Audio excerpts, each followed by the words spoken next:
Hello friend, मैं कुमार डेंडवाल आपका स्वागत करता हूं आपके अपने YouTube channel nursing guide classes के अंदर। जैसा कि फ्रेंड आप सभी जानते हैं, हम लोग कम्युनिटी हेल्थ नर्सिंग का जो सीएचओप का अपना एग्जाम है उसके रिगार्डिंग कम्युनिटी की जो बूस्टर तैयारी कर रहे थे। तो बूस्टर तैयारी के अंदर अपन लोगों ने अपनी 2 क्लास है वो कंप्लीट कर ली थी। आज वाली अपनी लास्ट क्लास रहने वाली है। पिछले वाली क्लास के अंदर अपन लोगों ने एमटीपी के रिगार्डिंग है वो बात कर ली थी कि एमटीपी एक्ट है वो कब आया था, कौन एमटीपी कर सकता है, कितनी एज होती है एमटीपी कराने के लिए। देन आज अपना जो टॉपिक रहने वाला है वो रहने वाला है, आज का अपना जो टॉपिक रहने वाला है वो रहने वाला है आपका प्राइमरी हेल्थ केयर के रिगार्डिंग। तो फ्रेंड, प्राइमरी हेल्थ केयर के रिगार्डिंग बात करें तो अपना डब्ल्यूएचओ यानी वर्ल्ड हेल्थ ऑर्गेनाइजेशन है, उसने 1977 में कहा कि भाई जो हेल्थ है ना वो सभी के लिए है। Health for all concept given by WHO in 1977। कि डब्ल्यूएचओ ने कहा कि जो हेल्थ है ना वो सभी के लिए है। ठीक है भाई साहब, डब्ल्यूएचओ ने कह दिया कि जो हेल्थ है वो सभी के लिए है। लेकिन अब सभी को हेल्थ है वो प्रोवाइड कैसे कराई जाए, तो अपनी 1978 में 19 1978 के अंदर एक आमा अल्टा नाम का एक कॉन्फ्रेंस हुआ, जिसने ये कहा कि जो हेल्थ फॉर ऑल है ना, health for all achieve by use of primary health care system. की जो हेल्थ फॉर ऑल है ना, जो डब्ल्यूएचओ ने कहा है कि हेल्थ फॉर ऑल है मतलब हेल्थ है वो सभी के लिए है। तो ये ना अपन जो प्राइमरी हेल्थ केयर सिस्टम है उसके द्वारा अचीव कर सकते हैं। ये तो बात हो गई। आपको ये पूछा जा सकता है कि जो हेल्थ फॉर ऑल का कॉन्सेप्ट है वो किसने दिया था, तो आप बोलोगे साहब डब्ल्यूएचओ ने दिया था, 1977 में दिया था। लेकिन आपसे बात करें कि प्राइमरी हेल्थ केयर सिस्टम है वो किसकी देन है, तो आप बोलोगे अमाटा सोसाइटी है, उसकी देन है, जो 1978 में दिया गया था। अब बात करते हैं कि जो प्राइमरी हेल्थ केयर सिस्टम है उसकी जो कंपोनेंट है, कंपोनेंट क्या है, तो कंपोनेंट की बात करें तो ये एसेंशियल होनी चाहिए। ठीक है, except for all village people, कि सभी जो विलेज के पीपुल है उनके द्वारा एक्सेप्ट की होनी चाहिए। कम्युनिटी का पार्टिसिपेशन होना चाहिए इसके अंदर, और मिनिमम कॉस्ट के ऊपर ये होनी चाहिए। क्या होनी चाहिए?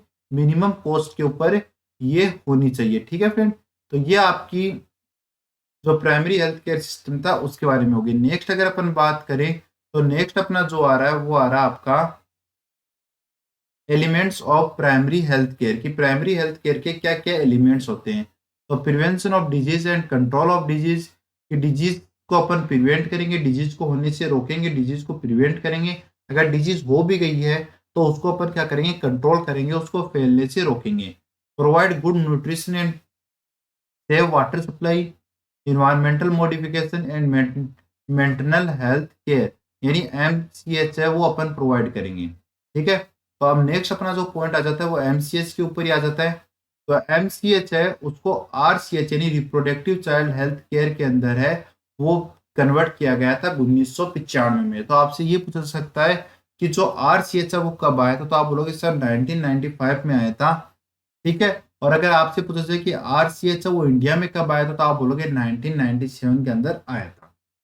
अब आरसीएच के अंदर अपन 3 चीजों को इंक्लूड करते हैं, एंटीनेटल केयर, इंट्रानेटल केयर और पोस्ट नेटल केयर। तो बात कर लेते हैं कि एंटीनेटल केयर है, इंट्रानेटल केयर है और पोस्ट नेटल केयर है, उनमें से जो मेन पॉइंट है वो क्या बनते हैं। तो एंटीनेटल केयर की बात करें तो एंटीनेटल केयर है या एंटीनेटल जो पीरियड है वो कब से स्टार्ट होता है। यहाँ पर आ सकता है कि एंटीनेटल केयर है वो कब तक देते हो आप, या एंटीनेटल पीरियड है वो कौन सा होता है। तो एंटीनेटल पीरियड की बात करें तो कंसेप्शन से लेकर ट्रू लेबर पेन, जब से प्रेग्नेंसी कंसीव की है वहां से लेकर जब तक फीमेल के अंदर ट्रू लेबर पेन होता है उस टाइम को अपन क्या बोलते हैं, एंटीनेटल पीरियड बोलते हैं। ठीक है, देन अपना नेक्स्ट आता है कि भाई एंटीनेटल पीरियड है उसके अंदर एक फीमेल है उसको कितने हॉस्पिटल के अंदर विजिट करने चाहिए। तो अपना डब्ल्यूएचओ वहां से है वो कहते हैं कि भाई 8 विजिट है वो करने चाहिए। ठीक है, कितने विजिट करने चाहिए, 8 विजिट है वो करने चाहिए। लेकिन किसी ने कहा कि भाई 8 ना हो, तो डब्ल्यूएचओ ने कहा कि मिनिमम है वो आप 4 विजिट तो करोगे। मिनिमम कितने करोगे, तो मिनिमम 4 विजिट करोगे। ठीक है, कब कब करोगे, 16 वीक पे करोगे, 32 वीक पे, सॉरी 16 वीक पे, 28 वीक पे, 32 वीक पे और 36 वीक पे। ये तो आप लोगों को करने ही करने हैं। डब्ल्यूएचओ ने कहा कि 8 करने चाहिए, लेकिन किसी ने कहा कि साहब 8 तो नहीं हो सकते। तो डब्ल्यूएचओ ने कहा कि ठीक है 8 नहीं कर सकते, तो मिनिमम से मिनिमम कम से कम आपको 4 विजिट तो करने ही है। पूछा गया कितने टाइम पे, तो डब्ल्यूएचओ ने कहा साहब 16 वीक पे करने हैं, 28 वीक पे करने हैं, 32 वीक पे करने हैं और 36 वीक पे करने हैं। ठीक है साहब। फिर बात आई अपनी इंडियन गवर्नमेंट की। तो इंडियन गवर्नमेंट ने कहा कि चलो आप डब्ल्यूएचओ की बात नहीं मानते तो हमारी बात तो मानो। तो हमारी बात मानोगे तो भी आपको 4 विजिट करने हैं। अब साहब 4 विजिट कब कब करने हैं? तो साहब 12 वीक पे करने, 20 वीक पे करने, 32 वीक पे करने और 36 वीक पे करने। तो आपको ये 12 विजिट है वो आपको करनी है। ठीक है। अब नॉर्मली आप अगर बात करें तो हॉस्पिटल में नॉर्मली आइडियल जो विजिट की बात करें तो आइडियल विजिट है वो 13 से 14 होते हैं। अकॉर्डिंग टू डब्ल्यूएचओ पूछेंगे तो आपको 8 बताना है। अकॉर्डिंग टू डब्ल्यूएचओ मिनिमम पूछे तो आपको 4 बताने हैं। अकॉर्डिंग टू इंडियन गवर्नमेंट पूछे तो आपको 4 बताने हैं। आइडियल विजिट पूछे तो आपको 13 से 14 बताने हैं। तो ये 13 से 14 कब कब होते हैं? तो स्टार्टिंग के 1 से 7 मंथ है, उसके अंदर पर मंथ 1 विजिट होता है, तो 7 विजिट तो ये हो गए। फिर 8 मंथ के अंदर आप 2 विजिट करोगे तो 2 ये हो गए। और फिर 9 मंथ के अंदर 9वें मंथ के अंदर आप 4 विजिट करोगे तो 4 विजिट ही हो गए। टोटल ये 13 विजिट हो जाते हैं। तो 13 से 14 विजिट अपन आइडियल विजिट के रूप में मानते हैं। आई बात समझ में? आगे मूव करते हैं। तो आगे मूव करने के ऊपर अपने पास आ जाता है आशा के बारे में। तो आशा महाशय के बारे में अपन बात करें तो एग्रीगेटेड सोशल हेल्थ एक्टिविस्ट इसकी फुल फॉर्म होती है, पूछी जा सकती है। अब आशा बोलती है कि साहब मेरे को कब कब विजिट करने, तो आशा को भी 2 टाइप से विजिट है वो करने को देखते हैं अपन। तो कब कब देखते हैं वो बात करें तो अगर होम डिलीवरी हुई है, यानी जो डिलीवरी है वो घर पे हुई है, तो आशा है वो विजिट करेगी, वो करेगी आपके साथ। और डिलीवरी अगर इंस्टीट्यूट में हुई है, हॉस्पिटल में हुई है, तो आशा है वो करेगी 6 विजिट। अब 6 विजिट कौन कौन से करेंगी? 7 विजिट है वो कौन कौन से करेगी? तो घर पे डिलीवरी हुई है तो आशा 0 डे पे करेगी, यानी जिस दिन डिलीवरी हुई है उस दिन करेगी। फिर तीसरे दिन आएगी, फिर 7वें दिन आएगी, फिर 14वें दिन आएगी, फिर 21वें दिन आएगी, फिर 28वें दिन आएगी, फिर 42वें दिन आएगी। आशा का काम हो जाता है यहाँ पर खत्म। ठीक है। तो आशा की होम डिलीवरी पे विजिट पूछे तो आप बोलोगे साहब 7 विजिट करती है, 0 डे पे करती है, 3rd डे पे करती है, 7 डे पे करती है, 14 डेज पे करती है, 21 डेज पे करती है, 28 डेज पे करती है और 42 डेज के ऊपर करती है। ठीक है। इंस्टीट्यूशनल की बात करें यानी हॉस्पिटल के अंदर डिलीवरी हुई है तो साहब आशा है वो विजिट करेगी, 0 डे पे नहीं करेगी। ये वाला आशा का यहाँ पर एब्सेंट रहेगा। उसके अलावा 3, 7, 14, 21, 28, 42 ये आशा के सेम विजिट रहेंगे। ठीक है साहब।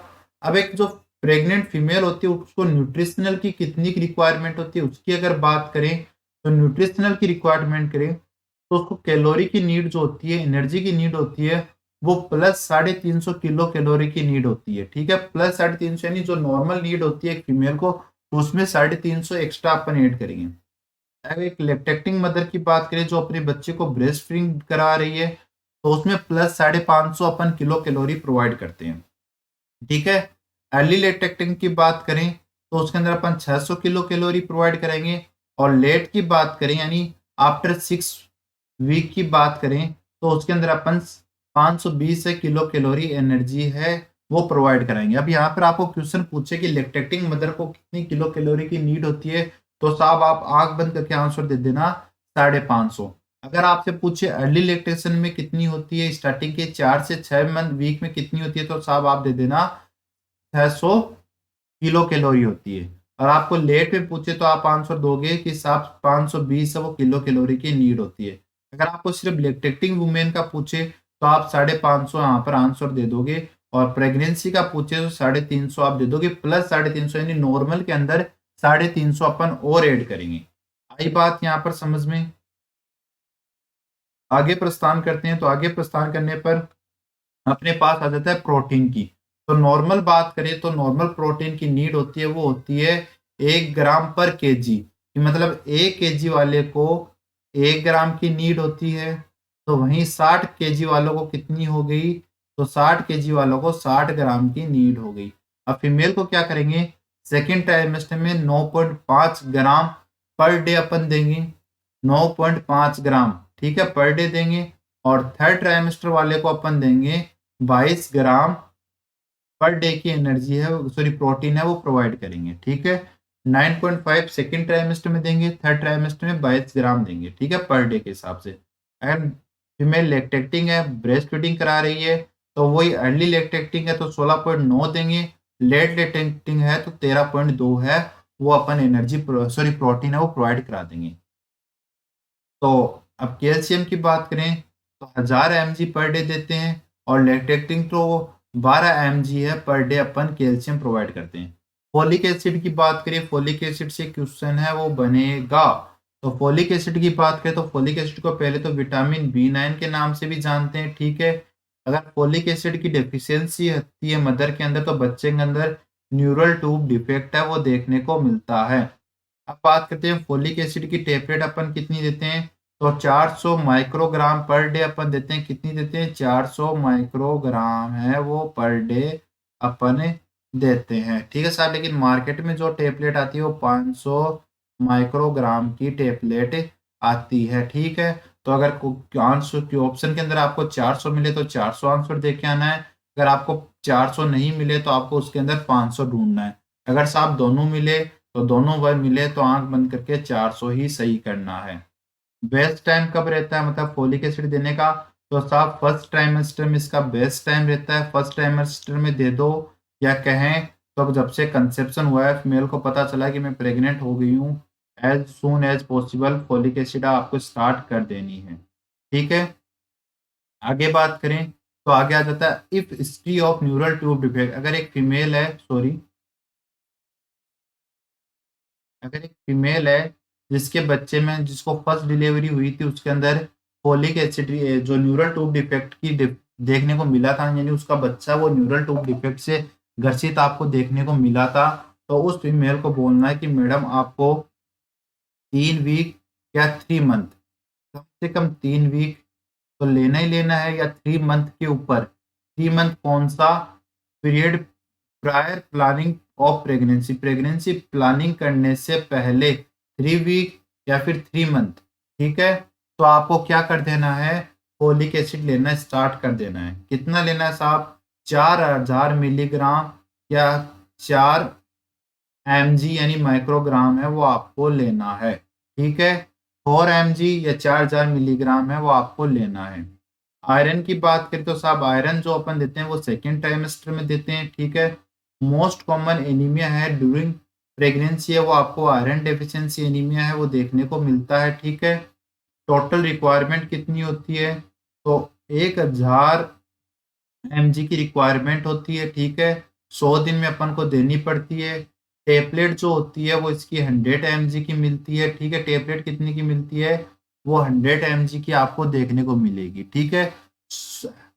1000 mg की रिक्वायरमेंट होती है एक फीमेल को, जो अपन को 100 दिन के भीतर भीतर उसको देनी पड़ती है, ठीक है।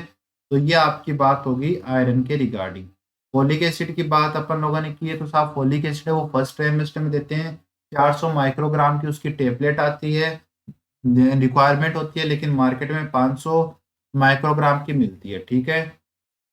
ये बात हो गई यहाँ पर। देन बात कर लेते हैं आयरन, आयरन फोलिक एसिड की। तो साहब आयरन फोलिक एसिड की बात करें तो 100 mg तो आपका आयरन हो जाएगा, और 500 माइक्रोग्राम है वो आपका क्या हो जाएगा, फोलिक एसिड हो जाएगा। अगर mg में बात करें तो 100 mg और 0.5 mg। अगर आपको dose of iron and folic acid पूछे तो ध्यान देना mg में पूछा गया है या फिर आपको माइक्रोग्राम में। तो यहाँ पर मोस्टली आपको किस पे फोकस करना है, आपको फोकस करना है फोलिक एसिड पे, क्योंकि फोलिक एसिड 500 माइक्रोग्राम होता है और 0.5 mg यानी मिलीग्राम होता है। टाइम कितना होता है, 180 दिन के अंदर अपन को देनी पड़ती है। मोस्टली अपन किस में देते हैं, फर्स्ट ट्राइमेस्टर में ये स्टार्ट कर देते हैं। एलिमेंटल की बात करें यानी आपके इंटेस्टाइन में कितना एब्जॉर्प्शन होता है, कह सकते हैं अपनी बॉडी के अंदर कितना पहुंचता है, तो 60 mg आपका फोलिक एसिड पहुंचता है, और 500 माइक्रोग्राम है आपका जो आपका क्या पहुंचता है, आप सॉरी 60 mg है वो आपका आयरन पहुंचता है, और 500 माइक्रोग्राम है वो आपका फोलिक एसिड पहुंचता है, ठीक है। ये चीज़ों का आपको ध्यान रखना है। फोलिक एसिड की बात करें तो 400, अभी अपन लोगों ने बात की 400 माइक्रोग्राम है वो फोलिक एसिड अपन देते हैं, ठीक है। और आयरन की बात करें तो आयरन है वो अपन देते हैं 100 mg देते हैं, 100 mg देते हैं। तो बात करें तो 1000 mg की रिक्वायरमेंट होती है, जो अपन को 100 दिनों में पूरी करनी पड़ती है, या कह सकते हैं 100 टैबलेट अपन देते हैं। ठीक है, यहाँ पर ये कंप्लीट हुआ। कंप्लीट होने के बाद नेक्स्ट अगर अपन बात करें, नेक्स्ट अगर अपन बात करते हैं, तो नेक्स्ट आपका निकल के आता है अंडर 5 क्लिनिक। अंडर 5 क्लिनिक के अंदर से भी क्वेश्चन है, वो आपको देखने को, sorry sorry sorry sorry, under 5 clinic के अंदर से भी आपको क्वेश्चन है वो देखने को मिलेंगे। तो अंडर 5 क्लिनिक की बात करें तो also known as well baby clinic, well baby clinic के नाम से भी इसको जानते हैं। इसके अंदर जो बच्चे इन्वॉल्व करते हैं वो 5 साल से कम उम्र के बच्चों को अपन इन्वॉल्व करते हैं। इसके अंदर अपन बच्चों को विजिट कितने कराते हैं हॉस्पिटल में, तो टोटल 32 विजिट होते हैं। पहले 1 साल में 12 विजिट होंगे, 2 से 3 साल के अंदर 12 विजिट होंगे, 4 से 5 साल के अंदर 8 विजिट हो गए। तो आप याद रखना 12 12 8। ठीक है, स्टार्टिंग की 1 साल पर 12 विजिट, फिर 1 हो गया, फिर 2 से आपको 3 पे जाना है, फिर 4 से 3 यहाँ आ गया, 4 से 5 पे जाना है। तो 12 12 8 ये आपको याद रखना है। ठीक है, आगे मूव करते हैं। तो आगे मूव करने पर आपका आ जाता है, आगे मूव करने पर अंडर 5 क्लीनिंग का एक कुछ रिप्रेजेंट है, जो एक ट्रायंगुलर के रूप में आपको दिखाई देता है। तो आपको ये पूछा जाएगा कि अंडर 5 क्लीनिंग के अंदर जो ट्रायंगुलर है वो किस, तो इसमें आउटर, इसमें मोस्टली आपको ध्यान रखना है, जो आउटर है वो रिप्रेजेंट करता है हेल्थ एजुकेशन को, और इंडर ट्रायंगुलर है। आपसे यहाँ पर ये पूछा जाएगा कि जो आउटर है, आउटर ट्रायंगुलर वो किसको रिप्रेजेंट करता है, तो आप बोलोगे साहब हेल्थ एजुकेशन को रिप्रेजेंट करता है। और इनर ट्रायंगुलर है वो फैमिली प्लानिंग को रिप्रेजेंट करता है। इन चीज़ों का आपको ज़्यादा मायने नहीं रखता है, लेकिन इसके अंदर पूछा सकता है, केयर ऑफ इलनेस आती है, एडुकेशन न्यूट्रिशन आता है, इम्यूनाइजेशन आता है। लेकिन मोस्टली क्वेश्चन बनते हैं तो इन दोनों चीज़ों में से ही बनते हैं, आउटर हेल्थ एजुकेशन को, इनर फैमिली प्लानिंग को। ठीक है, इन चीज़ों को आपको स्पेशली ध्यान रखना है। फिर आपका नेक्स्ट आ जाता है, वो आता है BFHI, baby friendly initiative. Baby friendly initiative के नाम से इसको जानते हैं। तो ये वर्ल्ड में जो आया था वो 1991 में आया था, और इंडिया में आया था 1993, क्योंकि अपन इंडियन है, किसी चीज़ को जांच परख के बगैर अपन यूज नहीं करते हैं। तो इंडिया वर्ल्ड में तो 1991 में आ गया, लेकिन इंडियन ने बोला कि साहब नहीं, हम तो पहले क्या करेंगे, इसकी जांच पड़ताल करेंगे कि ये सही है नहीं। फिर सही पाया गया तो इंडिया ने 1993 में इसको अडॉप्ट कर लिया गया। ठीक है, देन आता है इस, ये कंबाइंड प्रोग्राम है किसका, डब्ल्यूएचओ का और यूनिसेफ का। ये कंबाइंड प्रोग्राम आपके डब्ल्यूएचओ और यूनिसेफ और डब्ल्यूएचओ ने इसको साथ में स्टार्ट किया था। ब्रेस्ट फीडिंग को ये प्रमोट करता है। आपको पूछ सकता है BFHI या किसको प्रमोट करता है, तो आप बोलोगे साहब ब्रेस्ट फीडिंग है उसको प्रमोट करता है। ठीक है, या ब्रेस्ट फीडिंग के ये सपोर्ट में है, और बोतल फीडिंग के ये खिलाफ है। बोतल फीडिंग के खिलाफ है, ब्रेस्ट फीडिंग के ये सपोर्ट में। ठीक है, अगर आपको पूछा जाए कि साहब नॉर्मल डिलीवरी हुई है तो आप कितने समय में ब्रेस्ट फीडिंग कराओगे, तो साहब नॉर्मल डिलीवरी हुई है तो आप विद इन 30 मिनट है वो ब्रेस्ट फीडिंग है वो स्टार्ट कर दोगे। ठीक है साहब, अगर सिजेरियन हुई है तो सिजेरियन में आप विद इन 4 आवर्स या 4 घंटे में आप ब्रेस्ट फीडिंग है वो कर दोगे। वीनिंग कब से स्टार्ट करते हैं, यानी बच्चे को आउटर आउटर फूड सप्लीमेंट है वो कब दे सकते हैं, तो 6 मंथ है। ए रेंज की बात करें तो 4 to 6 मंथ आपको देखने को मिलेगी। तो ये BFHI के बारे में हो गया।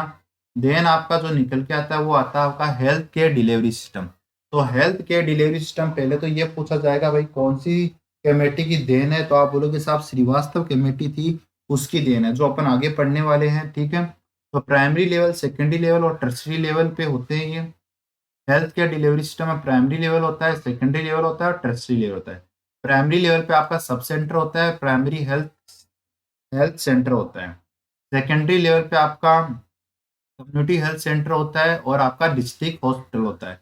टर्सरी लेवल पे आपके एम्स हो गए, मेडिकल कॉलेज हो गए, टीचिंग हॉस्पिटल हो गए, ये सारे आपके कहाँ होते हैं, टर्सरी लेवल पे होते हैं। ठीक है, सब सेंटर की बात करें तो ये फर्स्ट कॉन्टेक्ट होता है बिटवीन, यहाँ ध्यान देना भाई, तो ये कह रहा है कि फर्स्ट कॉन्टेक्ट होता है between population and health care provider और पॉपुलेशन के बीच में फर्स्ट कॉन्टेक्ट होता है, वो होता है आपका सब सेंटर। ठीक है, इन चीजों का आपको ध्यान रखना है। आगे अगर बात करें अपन, 1 मिनट,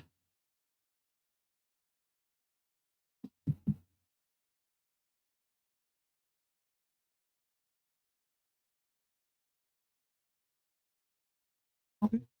आगे अगर अपन बात करें तो सब सेंटर की अपन लोग बात कर रहे थे, तो सब सेंटर के रिगार्डिंग अपन लोगों ने बात की कि भाई जो सब सेंटर होता है आपका, वो पॉपुलेशन के अंदर और हेल्थ केयर प्रोवाइडर के अंदर फर्स्ट कांटेक्ट होता है। मैंने हेल्थ केयर प्रोवाइडर बोला है, डॉक्टर नहीं बोला है। ठीक है, हेल्थ क्योंकि सब सेंटर के ऊपर डॉक्टर है वो रिपोर्टेड नहीं होते हैं। पॉपुलेशन की बात करें तो 3000 से 5000 की पॉपुलेशन है वो कवर करता है। कितनी कवर करता है? 3000 से 5000 की। तो 3000 है वो हिली एरिया में करेगा और 5000 है वो प्लेन एरिया में करेगा। हिली एरिया का मतलब हो गया पहाड़ी एरिया, ठीक है। प्लेन एरिया का मतलब हो गया अपना प्लेन एरिया की बात करें। एक जो सब सेंटर है वो 4 विलेज को कवर करता है, ठीक है।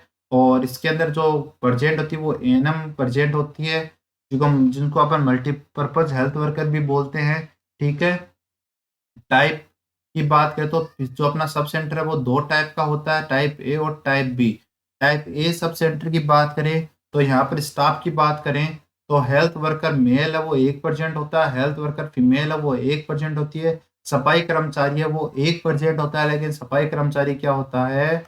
वो क्या होता है? पार्ट टाइम होता है, ठीक है। ओके, यहाँ पर समझ में आया। देन बात करें टाइप बी की, तो टाइप बी सब सेंटर में हेल्थ वर्कर मेल 1 होता है, हेल्थ वर्कर फीमेल 2 होती है, सफाई कर्मचारी होता है वो 1 होता है, वो भी परमानेंट होता है, ठीक है। मेरा यहाँ पर आप लोगों से क्वेश्चन है कि यहाँ पर कौन सा सब सेंटर है जिसके अंदर बेड है वो प्रेजेंट होगा, ठीक है। तो बेड प्रेजेंट होने वाला कौन सा है, कमेंट करोगे आप, ठीक है। कि कमेंट करो के बताओगे कि कौन से के अंदर होता है, कौन से के अंदर नहीं होता है।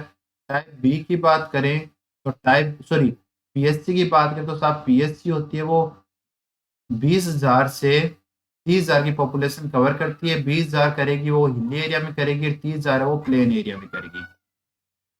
तो एक जो पीएससी होती है वो 6 सब सेंटर को कवर करती है। एक पीएससी कितने सब सेंटर को कवर करती है? 6 सब सेंटर को कवर करती है। बेड कैपेसिटी की बात करें तो 6 से 10 यहाँ पर बेड होते हैं, ठीक है। देन आगे प्रस्थान करें तो it is the first contact between community person and doctor. यहाँ पर ये चीजों का ध्यान रखना है। It is the first contact between it is the first contact between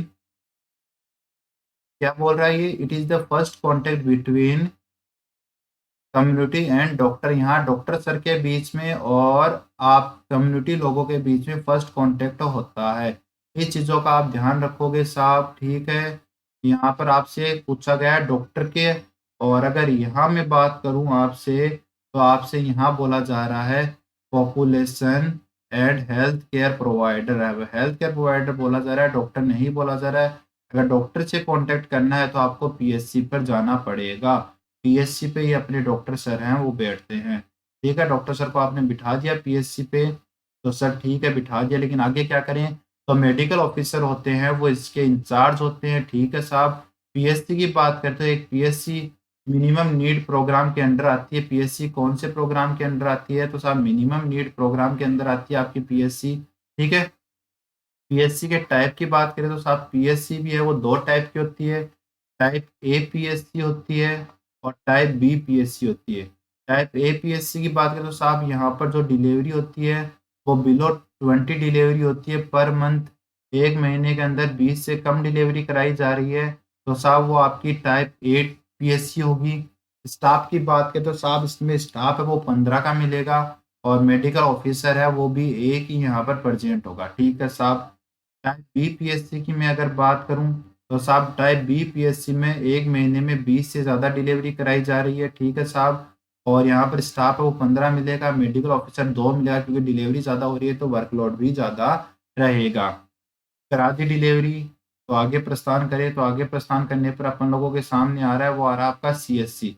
तो सीएससी बात करें तो सीएससी पॉपुलेशन 80,000 से 1,20,000 की पॉपुलेशन कवर करता है। 80,000 करेगा आपके हिली एरिया में, 20,000 करेगा, एक बार 1,20,000 करेगा प्लेन एरिया में। एक सीएससी है वो 4 पीएससी को कवर करती है। एक सीएससी कितनी पीएससी को कवर करती है? तो एक सीएससी है वो 4 पीएससी को कवर करती है। जो चीज़ें अंडर मैं डार्क कर रहा हूँ इसका मतलब वो आने की संभावना है। कितनी को करती है? 4 को करती है। जबकि एक एक पीएससी है वो कितने सब सेंटर को अंडर में लेती है अपने? तो वो सब 6 सब सेंटर को अपने अंडर में लेती है। यहाँ तक समझ में आ गया होगा। देन आगे बात करें तो आगे बात करने पर अपने पास आता है कि एक पीएससी सीएससी के अंदर बेड होते हैं वो 30 से 50 बेड होते हैं, स्टाफ होते हैं वो भी 50 का स्टाफ इसके अंदर देखने को मिलेगा। ठीक है।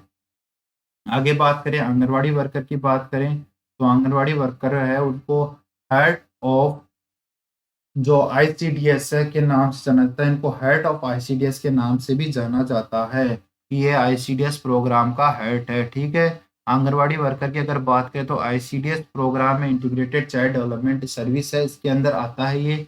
आईसीडी आपका 1975 के अंदर आया था। ठीक है। इसके अंदर जो चिल्ड्रेन है उनको कुछ कैलोरी वगैरह कुछ एनर्जी वगैरह प्रोवाइड की जाती है। तो कैलोरी की बात करें तो आंगनवाड़ी पर जो बच्चों को कैलोरी प्रोवाइड की जाती है वो 300 kilo calorie per day provide की जाती है। और प्रोटीन की बात करें तो 8 से 10 ग्राम प्रोटीन है वो प्रोवाइड की जाती है। वो उधर मैंने एंटीनेटल की बात बताई थी, मैं यहाँ आंगनवाड़ी की बता रहा हूँ। तो आंगनवाड़ी में प्रेग्नेंट और लैक्टेटिंग मदर है उसको 500 किलो कैलोरी एंड प्रोटीन जो कैलोरी है वो प्रोवाइड की जाती है। 500 किलो कैलोरी जो कैलोरी वो प्रोवाइड की जाती है और 10 से 15 ग्राम प्रोटीन है वो प्रोवाइड की जाती है। ठीक है। दोनों के लिए सेम है। आगे बात करें तो आपका बर्थ रजिस्ट्रेशन ये आपसे पूछा जा सकता है। तो बर्थ रजिस्ट्रेशन है वो 21 दिन के अंदर कराते हैं। डेथ रजिस्ट्रेशन भी 21 दिन के लिए कराते हैं, 21 दिन के अंदर अंदर करा लेना चाहिए। पहले बर्थ रजिस्ट्रेशन के लिए 14 दिन था और डेथ के लिए 7 दिन था, लेकिन अब इनको मॉडिफाई करके कितना कर दिया गया, 21 दिन कर दिया गया। वाटर को अगर आपको डिसइंफेक्ट करता है तो कैलोरी की नीड होती है। जो 500 mg की कैलोरी की टेबलेट होती है वो आपको डिसइंफेक्शन करने के लिए काम में आती है। ठीक है। 500 जो 500 mg की जो कैलोरी की एक टेबलेट होती है वो डिसइंफेक्शन वाटर को डिसइंफेक्ट करने के लिए काम में आती है। ठीक है फ्रेंड।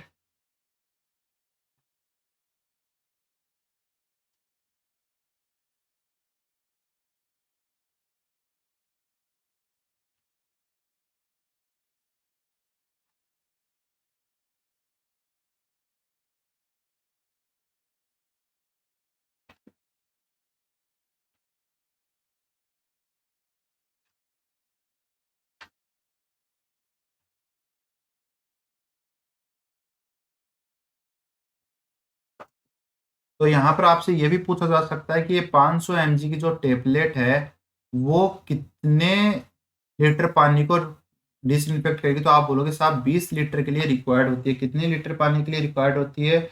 20 लीटर पानी के लिए रिक्वायर्ड होती है। अगर ग्राम में पूछ लिया जाए तो 0.5 ग्राम की टेबलेट है। ठीक है। लेकिन आपको एमजी में मोस्टली याद रखना है। तो 500 mg की आती है जो आपके वाटर को प्यूरिफायर डिसइंफेक्टेड करने के लिए काम में आती है। ठीक है। देन आगे अगर अपन बात करें तो आगे प्रस्थान करने के ऊपर अपने पास जो क्वेश्चन निकल के आता है वो आता है विलेज लेवल के ऊपर। तो विलेज लेवल के ऊपर आपकी आशा प्रेजेंट होती है। ए डब्ल्यू डब्ल्यू प्रेजेंट होता है, इनकी फुल फॉर्म मैं बताऊंगा आपको। वीएसजी प्रेजेंट होती है, टीबीए प्रेजेंट होती है। और ये जो चारों है ये पॉपुलेशन कवर करती है 1000 की पॉपुलेशन। ठीक है। तो अब बात कर लेते हैं अपन ASHA यानी आशा। आशा की बात करते हैं एग्रीगेटेड सोशल हेल्थ एक्टिविस्ट, इसकी फुल फॉर्म होती है। ये एनआरएचएम प्रोग्राम के अंडर आई थी। जो एनआरएचएम प्रोग्राम में 2005 में आया था। आशा है वो 8th पास होनी चाहिए, वहाँ उस गांव की लोकल होनी चाहिए। इसको 23 दिन की ट्रेनिंग दी जाती है। इम्प्लीमेंट आशा का काम होता है implement all national health program होता है। एंटीनेटल केयर देती है और फैमिली प्लानिंग के लिए एडवाइस करती है, फैमिली प्लानिंग प्रोवाइड करती है। ठीक है। और फिर आगे अगर अपन बात करते हैं तो पहले मैं आपको इनकी फुल फॉर्म बता देता हूँ।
तो AWW है, ये आपका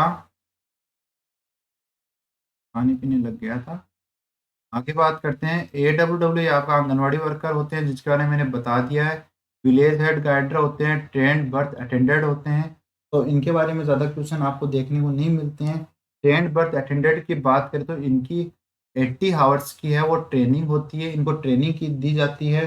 तो ट्रेनिंग भी इनकी 2 मॉडल्स के अंदर, 2 मॉडल के अंदर इनकी ट्रेनिंग होती है, मॉडल ए और मॉडल बी। मॉडल ए में 40 घंटे की ट्रेनिंग होती है, मॉडल बी में 40 घंटे की ट्रेनिंग होती है। मॉडल ए में नॉर्मल डिलीवरी के बारे में इनको बताया जाता है और मॉडल बी के अंदर इनको अब नॉर्मल डिलीवरी के बारे में बताया जाता है। तो इतना आपको बस ध्यान रखना है। देन आगे अगर अपन बात करते हैं तो आगे अपनी कमेटी आ गई है। तो कमेटी याद करने से पहले आपके पास अगर कॉपी पेन है तो कॉपी पेन लेके बैठ जाएं। मैं आपको यहाँ पर एक ट्रिक बताने वाला हूँ। ट्रिक आपकी कुछ इस तरह से है कि भाई मेरा चड्डा मुखर्जी जंगल में क्यों सुखा रहे हैं। क्या है भाई, क्या है भाई मेरा चड्डा मुखर्जी मुखर्जी जंगल में क्यों सुखा रहे हैं। कि भाई मेरा चड्डा मुखर्जी जंगल में क्यों सुखा रहे हैं। भाई का मतलब हो गया वोट, जो 1946 में आई थी। इसको health survey and developmental committee के नाम से भी अपन जानते हैं। इसने 3 मिलियन प्लान दिया था, ठीक है। फिर मुदलियार कमेटी आई थी जो 1962 में आई थी। आप ये ट्रिक इससे मिलाते रहना, ठीक है। ज़्यादा टाइम वेस्ट नहीं करूंगा मैं आपका। मुदलियार कमेटी 1962 में आई थी, जिसको health survey and planning committee के नाम से जाना जाता है। फिर चड्डा कमेटी आई थी, जिसको अपन 1963 में आई थी, जिसको कहा गया था maintenance phase of national malaria eradication program. इन्होंने बेसिक हेल्थ वर्कर के बारे में बताया था। इन्होंने किसके बारे में बताया था, BHW, बेसिक हेल्थ वर्कर के बारे में बताया। इन्होंने कहा कि बेसिक हेल्थ वर्कर है वो फैमिली प्लानिंग का भी काम करेंगे, एडवाइस का, और वो आपके मलेरिया प्रोग्राम का भी काम करेंगे। ये इन्होंने कहा था बेसिक हेल्थ वर्कर। तो आपसे ये पूछा जाए कि बेसिक हेल्थ वर्कर है वो किसकी देन है, तो आप बोलोगे साहब चड्डा कमेटी की देन है, ठीक है। और ये मलेरिया मेंटेनेंस फेज के ऊपर काम किया था। फिर मुखर्जी साहब आए। मुखर्जी साहब ने कहा कि भाई आप ना मलेरिया मलेरिया को संभालो, फैमिली प्लानिंग को क्या करो, मेरे को दे दो। और ये बेसिक हेल्थ वर्कर है, फैमिली प्लानिंग का ही काम करेंगे, मलेरिया के लिए आप कोई और लेके आ जाओ। तो ये उन्होंने कहा। फिर जुगलवाला कमेटी आ गई। जुगलवाला कमेटी 1997 में आई थी। जुगलवाला कमेटी है वो 1967, सॉरी 19, यहाँ पर थोड़ा सा गलत हो गया, 1967 में आई थी। 1967 में आई थी आपकी जुगलवाला कमेटी। इंटीग्रेटेड हेल्थ सर्विस के नाम से कटार सिंह कमेटी आई थी। मल्टीपर्पज वर्कर लेके आए थे, जिनको इन्होंने नाम दिया ANM, ठीक है। और श्रीवास्तव कमेटी आई थी 1975, जिन्होंने 3 ट्रायल सिस्टम दिया, जिसके अंदर सब सेंटर, आप सब सेंटर के बारे, प्राइमरी सेकेंडरी और टर्सरी जो हेल्थ केयर सिस्टम है उनके बारे में जानते हैं। यानी आप सब सेंटर के बारे में पढ़ते हो, PSC के बारे में पढ़ते हो, CSC के बारे में पढ़ते हो, डिस्ट्रिक्ट हॉस्पिटल, और आपके फिर टर्सरी लेवल के जो हॉस्पिटल आ जाते हैं उनके बारे में पढ़ते हो, जैसे आपके एम्स वगैरह हो गई। तो ये आपका यहाँ पर हो गया। नेक्स्ट अगर अपन बात करें तो डिजास्टर मैनेजमेंट में आपको कुछ कलर कोड के बारे में पूछा जा सकता है कि भाई रेड कलर किसको डिनोट करता है, येलो कलर किसको करता है, और आपका ग्रीन कलर है वो किसको करता है। तो रेड कलर हमेशा प्यार की निशानी होता है, यानी खतरे की निशानी होता है। तो इमरजेंट को काम करता है कि इमरजेंसी है, इनको आप जल्दी से जल्दी ट्रीट करो। येलो करता है अर्जेंट को, यानी अर्जेंट है लेकिन येलो से थोड़ा कम है। ग्रीन आप नॉन अर्जेंट में करते हो, जिनको आप होम बेस्ड ट्रीटमेंट दे सकते हो। और ब्लैक कलर है वो डेथ को रिप्रेजेंट करता है, ठीक है। और फिर आ जाता है आपका बायोमेडिकल वेस्ट मैनेजमेंट। यहाँ से क्वेश्चन बनेगा ही बनेगा। तो बायोमेडिकल वेस्ट की बात करें तो बायोमेडिकल वेस्ट मैनेजमेंट 1998 को आया था। 2016 में इसको रिवाइज कर दिया गया। कलर कोड के हिसाब से है। तो ब्लैक कलर की बात करें तो नॉर्मल वेस्ट, जैसे हॉस्पिटल में जो पेपर होते हैं, पेपर हो गया, फाइल हो गया, तो वो वेस्ट है वो आपके ब्लैक के अंदर डाला जाएगा। और येलो के अंदर बात करें तो येलो यानी पस पच, यानी आपका जो ब्लड रिलेटेड रहेगा वो सारा इसमें डाला जाएगा। तो human anatomical waste, animal anatomical waste है वो इसमें डाला जाएगा, ठीक है। रेड का मतलब होता है लाल। लाल यानी लचीला, लचीला यानी आर ट्यूब मटेरियल, जो ट्यूबिंग वाले मटेरियल है वो सारे आप किसमें डालोगे, रेड में डालोगे। ब्लू की बात करें तो ब्लू की बात करें तो ग्लास वियर शार्प है, नीला यानी नुकीला, नुकीला की बात करें तो जितने भी sharp material, glass sharp material है, वो आप किसमें डालते हो? ब्लू में डालते हो। व्हाइट की बात करें तो व्हाइट को अपन पंचर फ्लूक बैग के नाम से भी जानते हैं और इसके अंदर शार्प आइटम डालते हैं, मेटेलिक शार्प आइटम है वो अपन इसके अंदर डालते हैं, किसके अंदर? व्हाइट के अंदर डालते हैं। आपको इतना ही याद रखना है। आई होप आपको समझ में आ गया होगा। तो ये अपनी आज की बूस्टर क्लास थी। आपको अगर समझ में आया तो क्लास को लाइक करें, चैनल पे नए हो तो चैनल को सब्सक्राइब ज़रूर करके जाएँ और अपने चैनल पे बने रहें। जैसे ही राजस्थान सीएचओ का पेपर हो जाता है, वैसे अपन लोग अब 0 लेवल से दोबारा से टॉपिक वाइज़, जैसे अभी तो मैंने शॉर्ट में बताया है, टॉपिक वाइज़ अपनी क्लासेज़ है वो स्टार्ट कर देंगे। ठीक है फ्रेंड? जय हिंद, नमस्कार।